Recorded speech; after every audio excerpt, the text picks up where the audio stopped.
എന്താണ് പരിപാടി? ഇന്ന് നമ്മൾ കൊല്ലത്ത് തൃക്കടവൂർ ശിവക്ഷേത്രത്തിലാണ്. അതായത് തൃക്കടവൂർ അപ്പനെ കാണാൻ വേണ്ടി നമ്മൾ വന്നിട്ടുണ്ട്. തൃക്കടവൂർ അപ്പനെ കാണുന്ന പോലെ തന്നെ അതിലും ഇച്ചിരി കൂടെ ഇതായിട്ട്, അതായത് തൃക്കടവൂർ അപ്പൻ്റെ മാനസപുത്രനുണ്ട് ഇവിടെ. അതിലേക്ക് പോകാം. അപ്പോൾ ഈ കാണുന്നതാണ് അമ്പലം, തൃക്കടവൂർ അമ്പലം. ഈ മാനസപുത്രനെ കൊണ്ടാണ് ഏറ്റവും കൂടുതൽ ആൾക്കാർ അറിയപ്പെടുന്നത്. അങ്ങനെയുള്ളൊരു വലിയൊരു കാര്യവും ഉണ്ട് കേട്ടോ. അപ്പോൾ തൃക്കടവൂരപ്പനാണ് നല്ല എഴുന്നള്ളി വരുന്നുണ്ട്. നമ്മൾ വന്ന സമയം ഏതായാലും ഉച്ചശിവേലി സമയമാണ്. അപ്പോൾ ഉച്ചശിവേലി സമയത്ത് തൃക്കടവൂരപ്പനെ കണ്ടു, തൊഴുതു. ഇതിൻ്റെ തൊട്ട് പുറകിന് നമുക്ക് മാനസപുത്രനെ കാണണം. മാനസപുത്രനെ നമ്മൾ ഒരുപാട് പ്രാവശ്യം നമ്മളെല്ലാവരും കണ്ടിട്ടുണ്ട്. നമുക്ക് വളരെ ഇഷ്ടമുള്ളൊരു മാനസപുത്രനാണ്.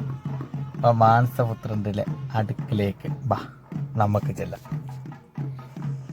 അപ്പം മാനസപുത്രൻ എന്ന് പറയുന്ന മറ്റാരുമല്ല, നമ്മുടെ തൃക്കടവൂർ ശിവരാജു. കണ്ട, ഈ ഒരു ആനയാണ്. അതായത് നമുക്ക് വളരെ അധികം പരിചയമുള്ളൊരു നല്ലൊരു അനുസരണയും നല്ല എന്താ ഒരു മര്യാദക്കാരനായിട്ടുള്ളൊരു ആന അല്ലേ, തൃക്കടവൂരപ്പൻ്റെ പുന്നാര മകൻ. അപ്പോൾ കൊല്ലത്തെ വിശേഷങ്ങൾ വീണ്ടും തുടരും.